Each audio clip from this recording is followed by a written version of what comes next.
All right, welcome to What's New podcast here, live at the New. I'm here with Wayne Marcel, number 191. Wayne, welcome. Thanks, Tim. Glad to be here.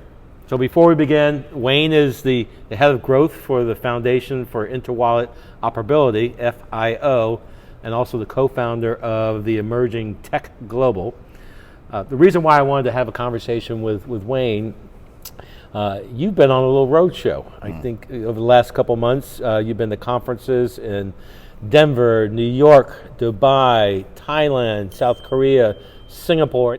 Talk about blockchain, crypto, and the world out there. So what we'd love to do today is we're going to go deep about what other people are talking about with crypto and blockchain. But before that, let's just start small. Yeah. First, what is crypto and blockchain? Yeah. Do you mind? Can we start there? Yeah, I mean, we can start there because I think many people they only hear probably the negative, what's in the news, the negative potential scams and other things that have happened. 6 p.m. But it's important to back up and really understand what it is. And cryptocurrency emerged from Bitcoin first. Bitcoin is a digital currency that was launched in 2009 by an anonymous person. So, let's start. Yeah. Some anonymous person called Satoshi. Yeah. So it's funky there. We're starting off in a weird. Yeah. All right, okay. Well, you almost have to back up actually almost, I'd say probably 8 to 10 years prior, because multiple people, especially people that are involved in the cypherpunk era, were trying to establish digital currencies online, because with the emergence of the internet, where we're creating digital economies, and having a global digital currency was important, but there was problems that couldn't be solved in terms of, one of them was called double spend, which means like if I send you an email, it just duplicates it from my computer to yours, right? It's not like I lost it and you have it now. So if you need to be able to send money somewhere, you can't send the same money twice to two different places. So, and that was a problem that was trying to be solved for a while, along with issuance, governance, those things, because the problem with most monetary systems today is centralized control and centralized power, which eventually becomes corrupted. Right. And so those were a lot of problems that needed to be solved. That there were several different types of different e-cash and digital cash that were tried that didn't work. And then this anonymous figure in these forums where nobody really knew who exactly he, she, or they were, basically said they solved that double spend problem. They created, and they put out a white paper in 2008. So they solved that was the big idea. That was the biggest issue. Solving double spends. Yeah. That if you send it once, you can't send it again. Right, and then also decentralizing control to where not one entity can control what happens to it. So, and I'll get to that in a second. I know you kind of had a face there. So what happened was in 2009, he started running, he put out the white paper in 2008, January 2009, started running the Bitcoin network and started talking to people in these forums, other developers in the space that were working on these problems, that basically getting them to run copies of that Bitcoin network, creating what's now called a blockchain. And as more and more people began to run that network of verifications and nodes, then that stops one person from being able to control it. So a blockchain, crypto is a digital currency. Yeah. What's a blockchain? Blockchain is basically a network that creates blocks of information that are verified by the network. And to compare it to what people are used to, centralized servers. Most companies have centralized servers where their computers are run from the central server. That central server goes down, the computer's gone. Also, anybody that controls that central server can control the network. Now imagine taking that and just splitting it up to where instead of having one central server, you got thousands and tens of thousands of servers all over the world that are running the same network. And if one computer tries to insert malicious code or change the program, everyone else watching rejects it. It's no different than if we had a room of people and we put a stack of $100 bills in the middle of a table around, in the middle of all these people, and everybody's watching. Nobody can steal it and get away with it because everybody's watching.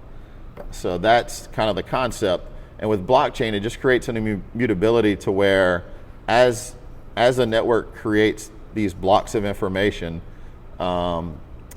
it creates a permanent record that can't be altered. Because if anyone goes back and tries to alter a previous record, the network's going to immediately reject it. So, and that's what's important when you think about any kind of record, not just money. Obviously money, you want that ledger that money is recorded on to not be able to be altered or changed by somebody, by a bad actor.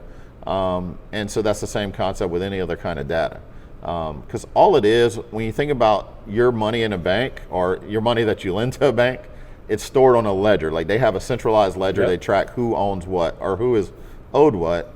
And this is just taking that ledger and decentralizing it to where not one person controls that ledger. So a blockchain is just a ledger, Basically. a digital ledger. Yeah. Now I imagine for us in America, why do we need it? I got a bank. Mm-hmm. But tell me other countries might need it. Yeah. And you can even draw the line that we need it, but we've had the benefit that our systems work most of the time Yep. to where we don't go out searching for a problem. But in areas where hyperinflation has happened, our central banks have already collapsed and their currency just basically implodes to where it's not worth anything. Some of the biggest needs I've seen over the years, Venezuela, Zimbabwe, those countries experienced early crypto, mainly Bitcoin adoption and a few other cryptocurrencies because they had a need, and it didn't matter. We look at it and say, oh, those prices fluctuate a lot in compared to the dollar, but the volatility they experienced with their own currency was worse.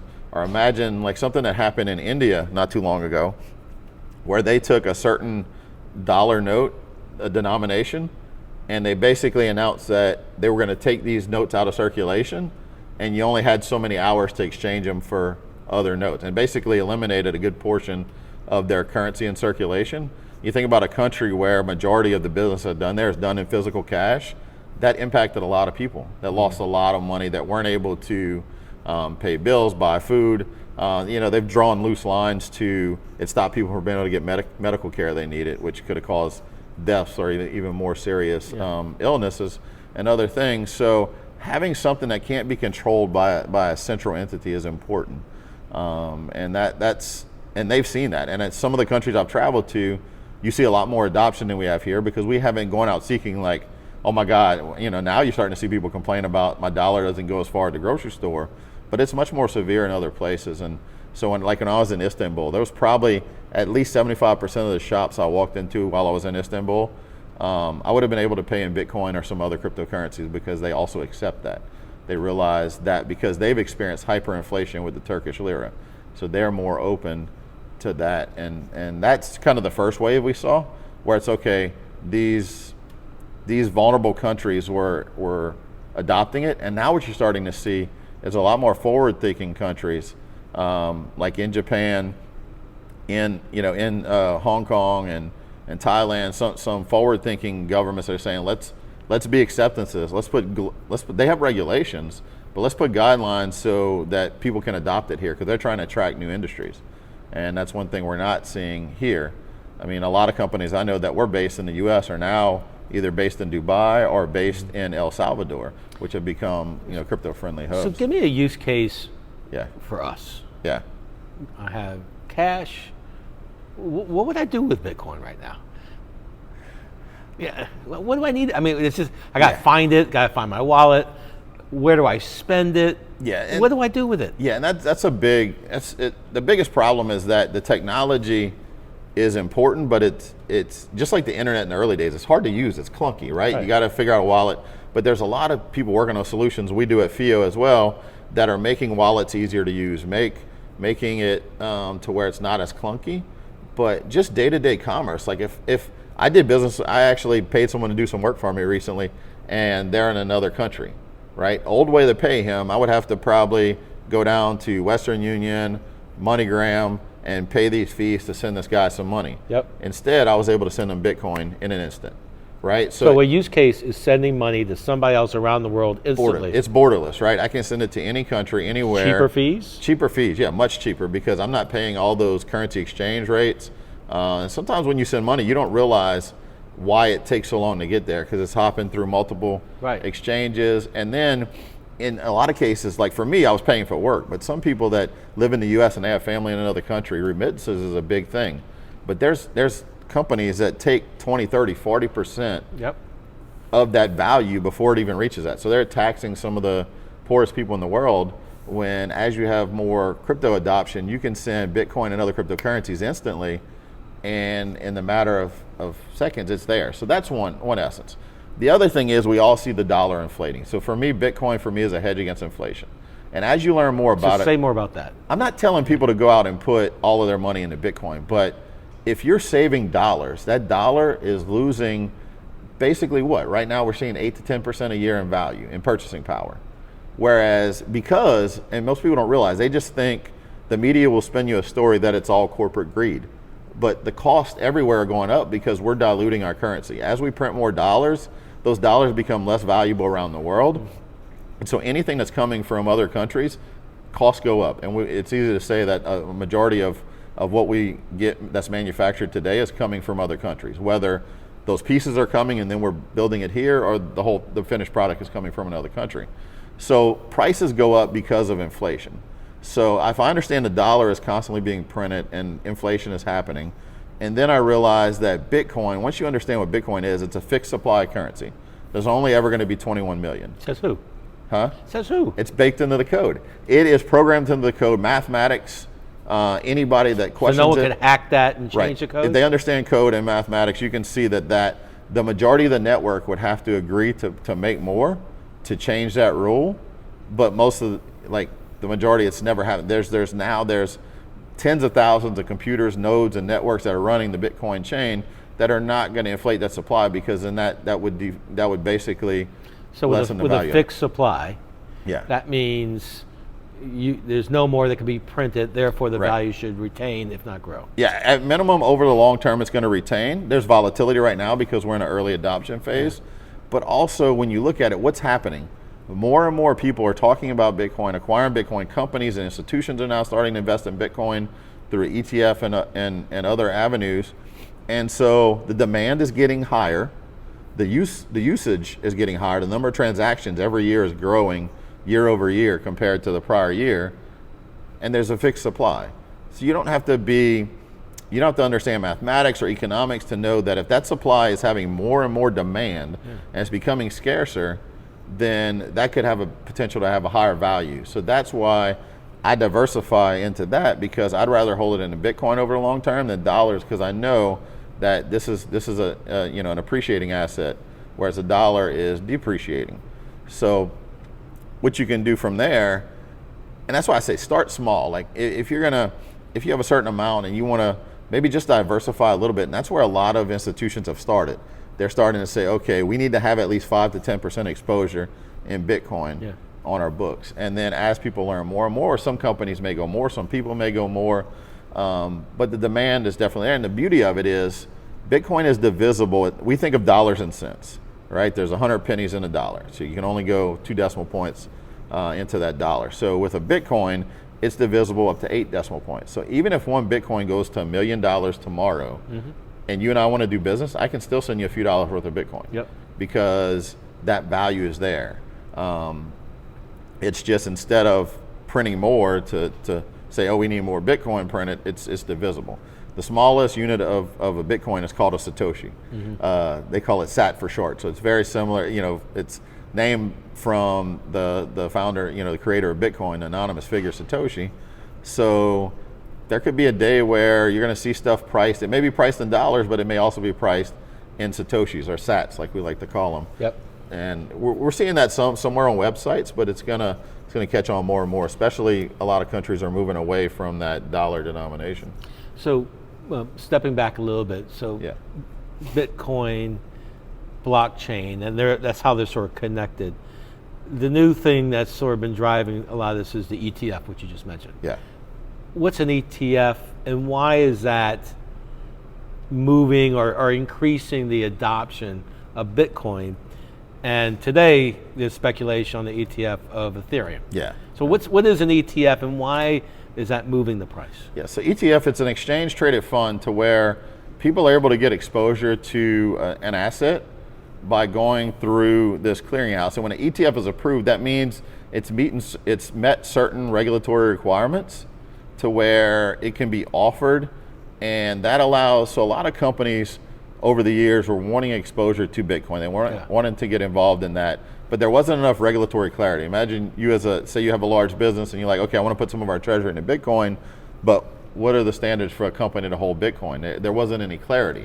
Now there's clarity that those companies want to, they can buy that ETF just like it's they buy. It's a futures. Right, just like they buy anything else on the stock market, they can buy an ETF. It's like buying corn. Right? Exactly. Corn, or right. oil. You're not buying a bunch of oil or Right. corn. You're Yeah. buying futures. Okay. Yeah. Now there was a futures ETF that's been around for actually a couple of years now.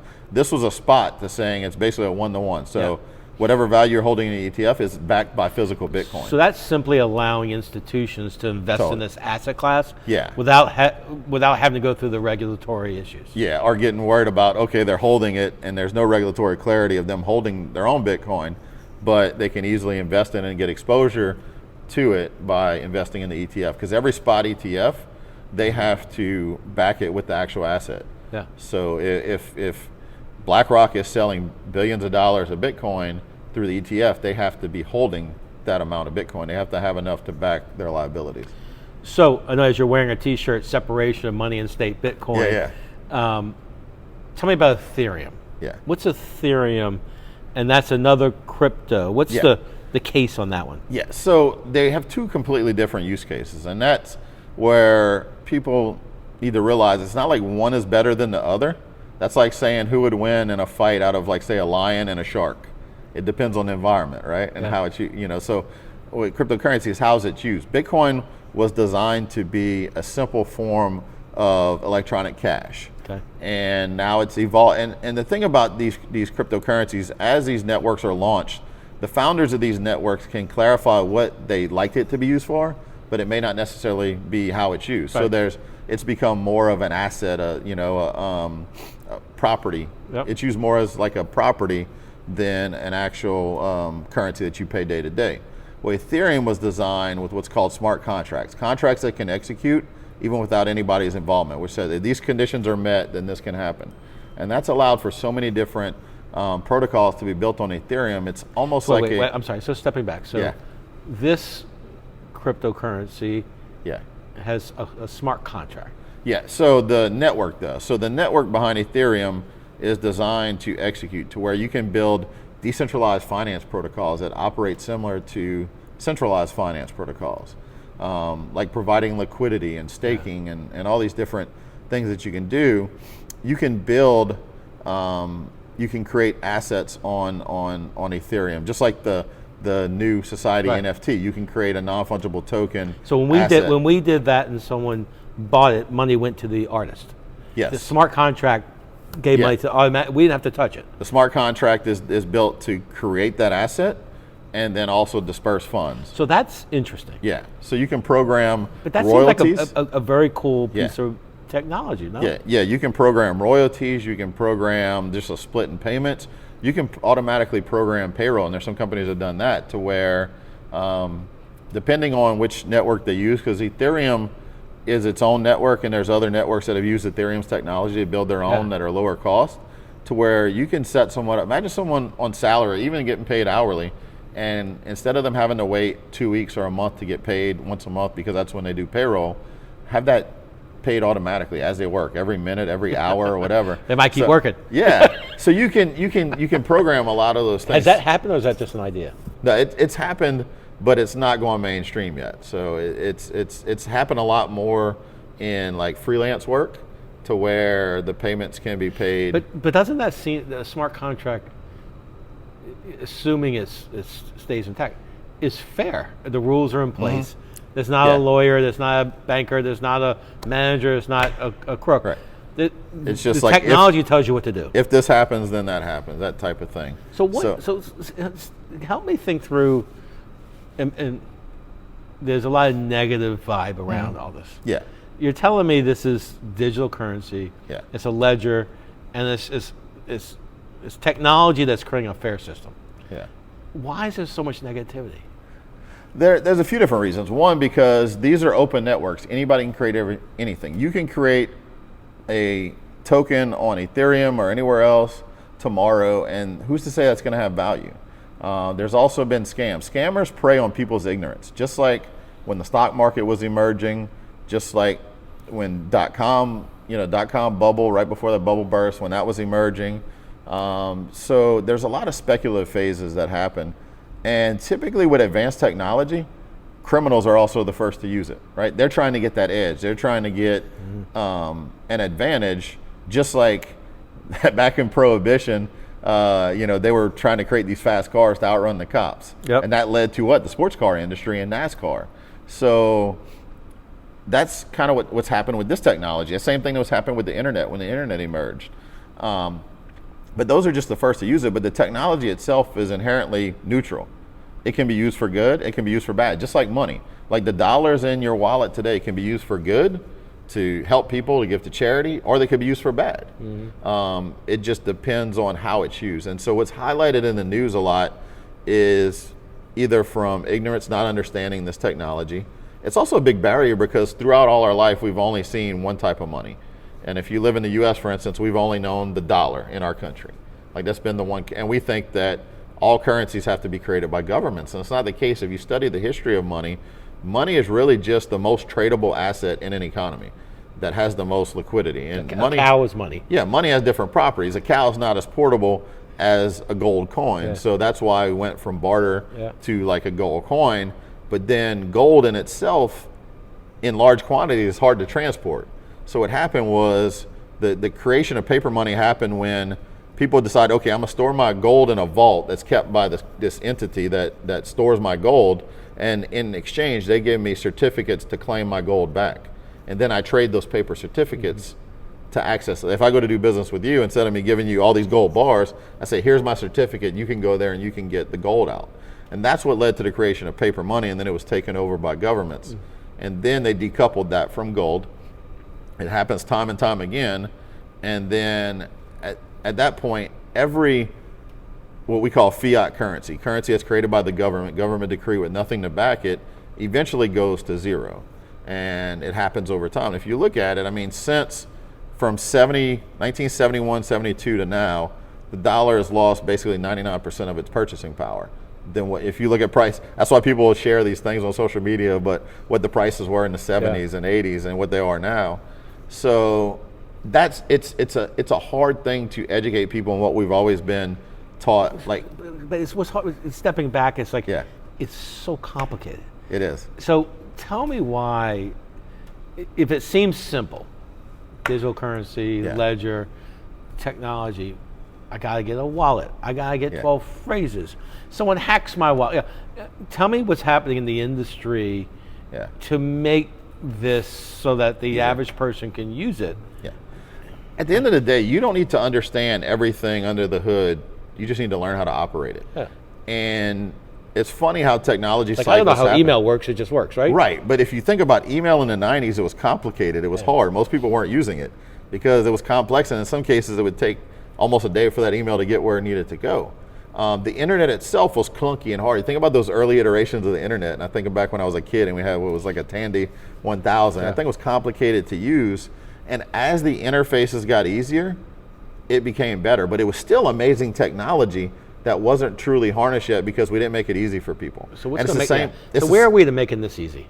We're on that same trajectory to where there's companies and projects that are building great things to make this to where you may not even realize you're using that technology. You'll have the benefits of blockchain. You have the benefits of decentralized currencies that aren't controlled by anybody. And in some cases, you may not even realize you're using that technology. Like when people go to a website today, they type in the website address. They don't realize that in the background, it's actually that website address is linking them to an IP address. That IP address is what determines you get where you need to go, but most people don't even care about that because as long as I type in a website address, www.whatever.com, it takes me to that website. And it's going to be the same thing with cryptocurrencies. That's what we do at FIO is we make that sending and receiving process super simple. Who's FIO? Tell me FIO. FIO is our company, Foundation for Interwallet Operability, and it's a protocol that gets integrated into wallets and exchanges. Anywhere where you're going to interact with cryptocurrency or what we call... Let me try again. Okay. Simple. What's a one sentence? I'm in a coffee shop. What's FIO? What's it do? FIO is what makes sending and receiving crypto assets easy. Okay, right. Because if you've ever sent Bitcoin or any other cryptocurrency, you got to copy and paste those long wallet addresses. Yep. Those public wallet addresses are long for a reason. It's part of the encryption methods that's used in cryptography, but it's not important for the user to see it. Yep. So being able to link all your different wallet addresses, because every network, Bitcoin, Ethereum, Solana, all these different blockchains have their own public wallet addresses. And imagine linking all of those to one single handle. And that handle is like an email address almost, to where I type it in and I send it. If I type it wrong, it won't let me send it. And it stops those. So is that I have twilliamson.eth. Yes. That's my address. Yeah, so that's very similar. That's ENS is another protocol similar to what we do. We just expanded on that to where there's interoperability with everything and not just certain So you're like an ENS, but I get an address for everything. Yeah, and there's other use cases. We built the protocol that allows you to send. You've ever sent a PayPal or Venmo request? You know how that's easy. You can just send it to someone's username and they just open it up and approve it. We've built something like that happens on chain, similar to smart contract based, to where you can send me a request for any cryptocurrency, and then you can put the amount. You can even put a memo what it's for. And then when I get the request in my wallet, I can just approve it without having to type anything. So we've got to have things that make it familiar to where when people go to use it, there's not all this friction, like, oh, this is hard, this is complicated, I could lose all my funds. The base technology is great, and what a lot of companies right now are working on is building that simple infrastructure to where it's simple, it's easy. You may not even realize you're using blockchain or crypto technology. And that's what we're going to get one day. And it's not just going to be about money, it's going to be about assets too. Imagine this building. If you decide, like we were talking earlier, right? If you decide to tokenize this building and say 100 people want to invest in it, then they can all buy a token. That token is on the blockchain that signifies their ownership. And then if they want to trade it, they can trade it to somebody else. But then there's going to be a day where people are not going to realize that that's even happening. You go to buy a house one day, you may not realize that title is no longer stored in a paper or digital ledger on a central server. It's a blockchain-based asset that was created and you can even make the purchase through a smart contract. The smart contract's programmed when the money is entered into that smart contract and the title for that house is entered to that smart contract. Both conditions are met, it disperses it to the other parties. You don't need to pay. So you can buy a house just with a click. Yeah, just with a click or without having to go through all these. How many people will be pissed off about that? Where are the lawyers? Where are the title agents? Yeah. You're getting rid of the middleman is what you're saying. Right, but at the end of the day, there's going to be some of those companies that help facilitate that. Yeah. That they may be. There's two ways to look at it when technology shifts. You can either figure out what your place is going to be in it, or you get left behind. You can be the Blockbuster or the Netflix, right? Yeah. Because Blockbuster chose to not adapt their model. They could have bought Netflix at one point. They never did, and now where's Blockbuster? They're gone. Yeah. Nobody's going to a video store and renting anymore because streaming has taken over. So as the technology shifts, it's going to eliminate jobs, but it can create a lot of opportunity too for people to capitalize on that. And I think that's our biggest barrier right now is that there's so much education that's needed that I think it's going to be a slow process, just like the adoption of the internet was. We all think the internet came about in the 90s, and it was really many, many years prior that it was being built. Complicated as technology advanced, computers got smaller, but then they had to focus on that user experience. When the internet came out with email, then everybody needed it, right? Yeah. Well, I guess email and porn. Yeah. So let me ask you, in what we're doing in the new society here in New Orleans is trying to be positioned out front. And how do we have these conversations now? How do we learn about it? This isn't made up. People around the world are talking about this. So our goal here is just to be up to date and learn about it. Tell me, you've been on trips around the world. Mm-hmm. Tell me what's next. We're here talking about what it is. Yeah. My guess in other countries, they're in a further conversation. Tell me what the next level conversation is in all this. What are you hearing? The next level, so one of the biggest things we're seeing is, like I mentioned, we were talking about the building, but what's called real world assets.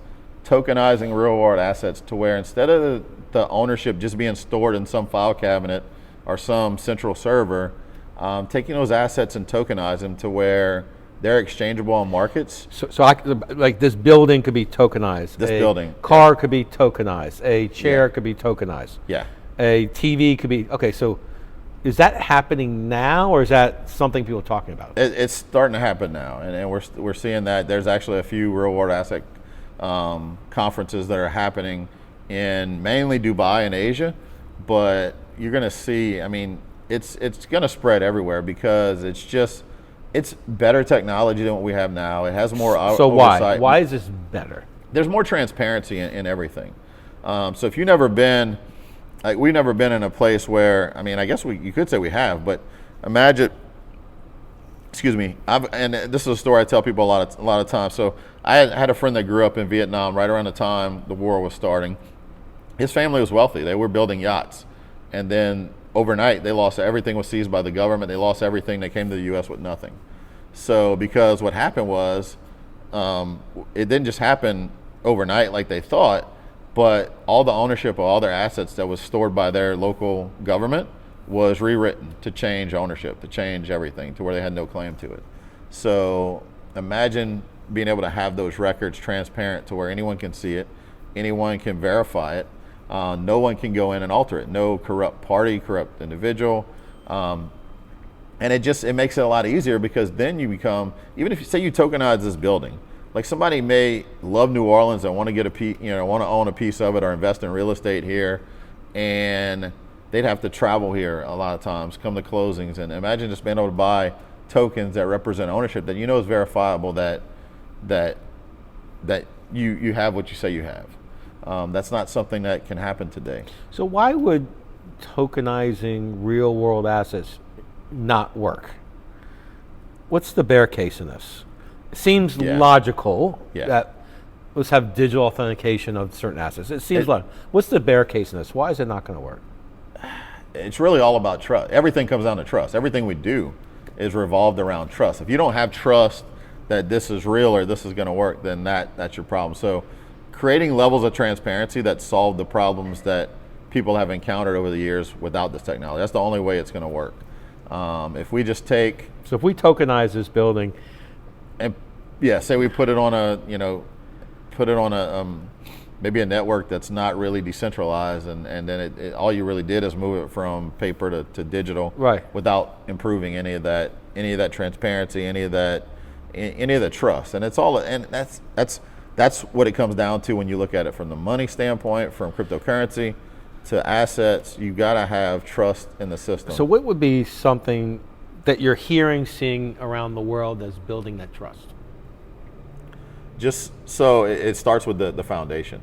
It's the infrastructure that's put into a lot of these networks. We hear about cryptocurrency prices going up and down. We hear about the volatility, but when you look at these networks that are being built out, and people that understand code, understand engineering, understand mathematics, and they put their skepticism to the test and realize you can't alter these networks, you can't change something that's not supposed to be changed, then that creates, it builds that trust out to where now you start seeing more and more people building on it. So if I'm just a normal guy hanging out in New Orleans, what would be a signal that we've gone mainstream? What would be that comfort that I can jump in the pool? Because I'm not looking at all the podcasts. I'm not reading everything. When is it ready to jump in? What would I need to see in your mind? Well, for it to go mainstream, you're going to be able to pay with many things in cryptocurrency. Like you'll walk in, you start to see that in shops, to where they may not ask you for credit card, you go to the Visa, bar and order scotch and water. What's your you wallet? pay in Bitcoin. Yeah, okay. And there's some cool things you can do with Bitcoin. Back to those smart contracts. So imagine being able to open a tab where with that tab I have say $10 worth of Bitcoin on it, or I guess drinks are more expensive now. So let's say $50 worth of Bitcoin on it, and every time I order a drink, then I sign a new transaction, not saying that's broadcast to the network yet, saying that, okay, out of that $50, I owe the bartender $6. And every time I get another drink, I sign a new transaction. When we're done, it's going to transmit that transaction to the chain, and it automatically sends to the bartender what I owe the bartender, and back to me what I need to have. So if Bitcoin goes up today, you may make money drinking. Yeah, or if it gets crushed. And for the day-to-day right now, there's a medium called stable coins, where it's cryptocurrencies that are pegged to the dollar value, USDC being one of the most common ones. And so you can, without having to worry about the volatility, you can have that cryptocurrency to where I can pay the bartender in front of me, or I can pay someone across the world if they're willing to accept it. But the the thing about mainstream is there's going to be a point where everybody's going to be users of this technology. Just like the emergence of other tech, social media, cell phones, the internet. Everybody's using them, but who's going to benefit from the early days? That's when I got in 2016, was I realized there's a long road to adoption, and the biggest barrier is education, and this is what I told people for years, education, and then also user interfaces that make it easy to use. Yeah. It can't be clunky. It's got to be simple, seamless, frictionless, to where if an elderly grandmother wants to use it, she needs to be able to use it. You mentioned cell phone. I remember when my friend sold cell phones early on, and it was hard because why would you buy a cell phone and someone didn't have one? Yeah, who you're going to call, right? Who you're going to call, yeah. Right? And email, why would I have email? Because there's no one to email. So what you're saying is, the minute everyone is using it, then that becomes, right. It's easier, but that takes time for adoption. So, right. We're in the speculation adoption phase. So I have no doubt that everybody's going to be using this 5 to 10 years from now. The biggest thing is when people are thinking about investing in it, it's like there's always risk. There's always the chance that let's talk about if you're investing, that's a whole different conversation, right? Right. Talk to your broker or talk to somebody. Yeah. But in terms of using, yeah. So you said 5 or 10. So 10 years from now, what do you see? 10 years from now, it's going to be anywhere and everywhere, and you're going to have people using it, not even realizing they're using it. Mm-hmm. And I mean, we've already seen cases of it that people don't realize. So Starbucks ran a test program called Odyssey. Yep. They announced it. They were opening it up to a certain number of people. Actually got in it. And as you did different things with your loyalty program, you earned these stamps. And as you learn more about Starbucks, these stamps would give you different perks, different rewards, different benefits. And most people don't realize, because Starbucks never announced what it was, but the underlying technology of the Odyssey program was NFTs. Right. And what happened to that? So they just concluded the test. They're shutting it down, but they announced that they're going to be rolling out a wider program. But the benefits of it is they were able to generate $1 million of revenue from that program, and that it was the equivalent of opening like one location over a year's period earns roughly that amount. So they were basically able to create the revenue reflected of a full store without having to run a store from that program that tested it out with 30,000 of their users. And Nike has done some things as well that they're not realizing it, that it's NFT, and we don't have to call it NFTs, right? When we get in the car and drive, we don't care what technology is making the engine work. We just need to know that when I press the gas, it's going to work. When I turn it on, it's going to work. Yep. And so that's what we're going to get. But you're starting to see signs where different companies are trying different things, and you don't have to wait for the big companies to do it. You can utilize blockchain technology to create a loyalty program that's a new way to distribute it out to your people. Email lists are so cluttered now. Most people aren't checking their email every day, or they're deleting. I mean, I know there's companies I follow that send me an email newsletter all the time, and I don't read them all because you don't have time. You read mine, right? Yeah, I read yours. Yeah. Speaking of which, what advice would you give to people who want to learn? What are email newsletters, podcasts, books? What would be some information that you recommend people start following just to get up to speed? Yeah, there's a few different resources. So there is there's one guy that I follow, because understanding Bitcoin and why Bitcoin is important compared to, and how does it compare to money? Because Bitcoin was the first, pretty much set the stage for what's being built now. There's a guy named Andreas Antonopoulos. Okay. He's got a YouTube channel. He wrote several books called Internet of Money, and that'll give you a good base understanding of it. Outside of that, it's you can go to some of, like, the largest centralized exchange in the U.S. right now is Coinbase. If you go on to Coinbase, you can create a free account. You don't have to invest any money yet. But what they have is they have different programs. They have like educational tools within there to teach you some of the basics. But then start following some of those people. Like if you follow Andreas Antonopoulos, people like Michael Saylor that was running MicroStrategy for a long time. He's betting big on Bitcoin. Yeah, he's betting big because he understands it. And funny enough, there's a tweet I saved a picture of from 2013. He tweeted about Bitcoin dying, is never going to make it. And along the way, skeptics become believers, because when you try to disprove, oh, this is nothing, this is going anywhere, when you really try to understand it, then you realize it's like everything clicks and like, okay, it makes sense. But most people, our biggest misunderstanding is we don't understand money. Mm-hmm. And so if you study the history of money, then that is something that will help you. If you're a reader or you like to listen to audiobooks, Broken Money by Lynn Alden is probably one of the best books I've read in a while, because she really breaks down, she eventually gets to where she talks about Bitcoin and cryptocurrency, but there's like 17 other chapters where it's going through the history of money, the history of the banking system, why we're having some of the problems we're having today. And then you really understand, you look at money from a different angle. We're all taught in school. It's not that we learn much about money, but we learn how to earn money and how to spend money. But we don't really understand the workings of money and what causes that money to have value, to not have value, and what are the characteristics of sound money, which is really what we're looking to do. Sound money, hard money. Hard money is hard to create, which is why gold has been used off and on for so many years, mm-hmm.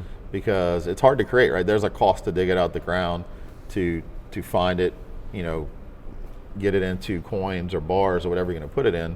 So that's why it has value, and then it has alternate use as well. So understanding those characteristics of sound money are important, and then you start to realize, okay, I need to understand this.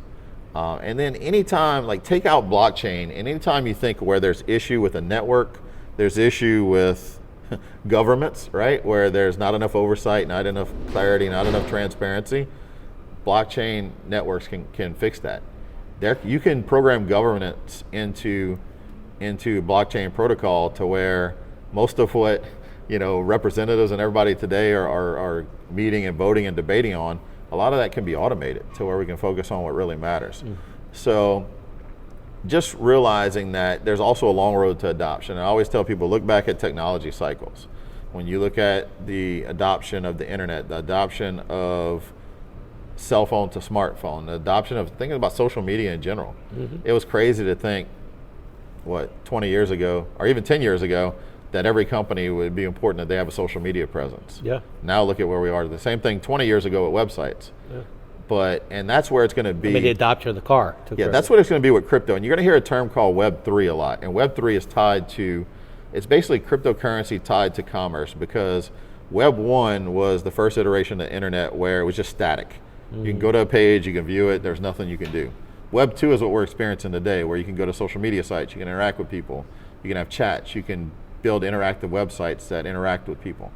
Web 3 is going to be that iteration to where you create more of a decentralized web in terms of anybody can go to a platform. They can even connect with your wallet. So you see that a lot if you go to a lot of different crypto sites where it's connect your wallet, like MetaMask, where a lot of people store mm-hmm. their New Society membership, and you can connect that wallet to different platforms to log. So instead of having to give my email address, my password, or all of my information, I can connect with my wallet, and that wallet acts as a sign-in. If I do any kind of commerce on that, I can pay, but that's going to be the next iteration of the web.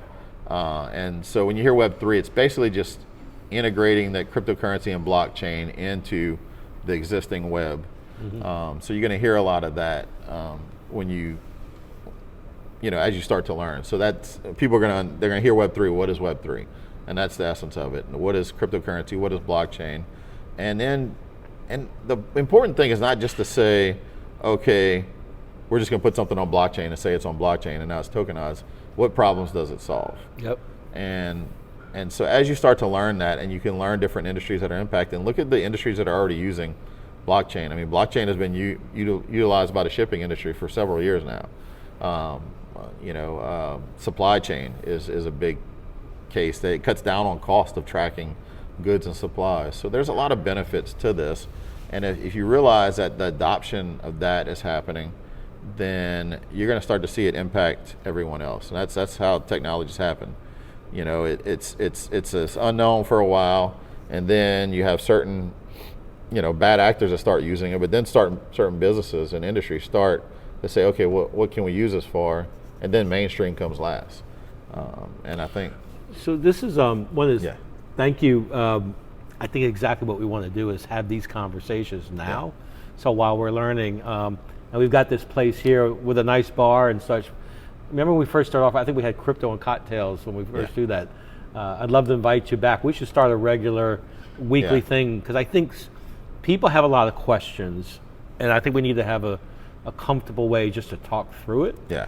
Not and to learn about it. Would you be willing to come back and have whether you're going to Istanbul or going to Russia or coming here? But I think the more we can have these conversations, that would be amazing. Any last call? Any last thought? Any final parting thought?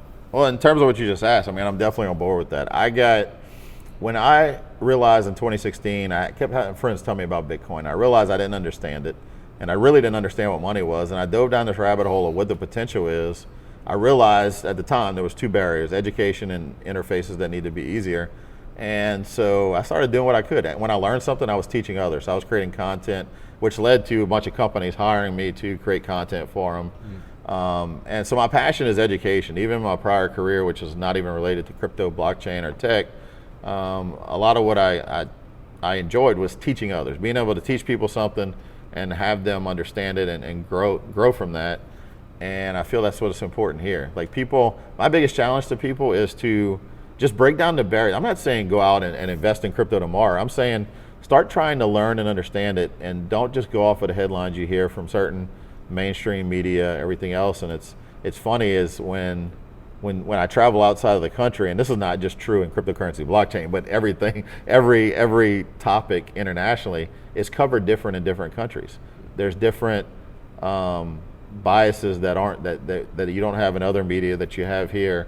And every media is going to have some bias, so you got to learn how to pick through it. But I just challenge people to be curious about it, learn more about it, don't dismiss it. When I start talking to people about NFTs, they laugh sometimes. They're like, oh, there's no use case. But when I spoke on a stage in NFT NYC, this was back at the beginning of April in New York City, what I was talking to them about, one of the cases I gave for NFT adoption was what you've done here at New Society, because you've created.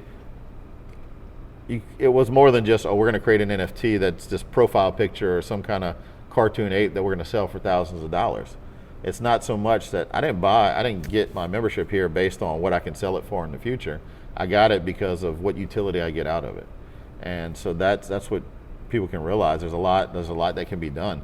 The music industry is one that's poised for revolution with NFTs, because you can program royalties directly into it. So I just challenge people to be curious. I definitely want to do some basics to where you teach people more about this, right? Different topics. What is a wallet? How to set up a wallet? Yep. Why is it important? I think just a general Q&A. I think coming here and just general Q&A and get people, because I think people have so many questions, but you start having the conversations, you get intimidated because it starts going off in so many different ways. But what is crypto? What is blockchain? What's an NFT? And I think not how do I trade it, but how do I use it? Yeah. And I think that's what people are searching for. Now that's one thing I talked about with, and I need to finalize that while I'm in with Raina, who's another member here, another founding member, but she's just as knowledgeable as I am about this, and she does a lot of work in the space. She was part of a company for a while, just got bought out recently, and between her and I, we could even set up, if we can come up with a schedule to where we set up office hours to where we're here. Yeah. Like, not saying, hey, we can do some things in the evening where everybody can come and ask, but say we're here on certain days, all day, and someone wants to drop in at some point because they got some questions. I love that. Set that up.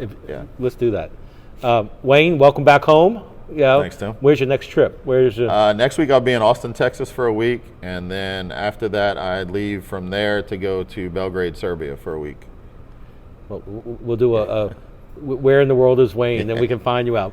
Thank you for being here. This has been incredibly beneficial, and I think I'm going to take you up on the office hour idea and do more stuff. Absolutely. Thank you. Thanks, Tim.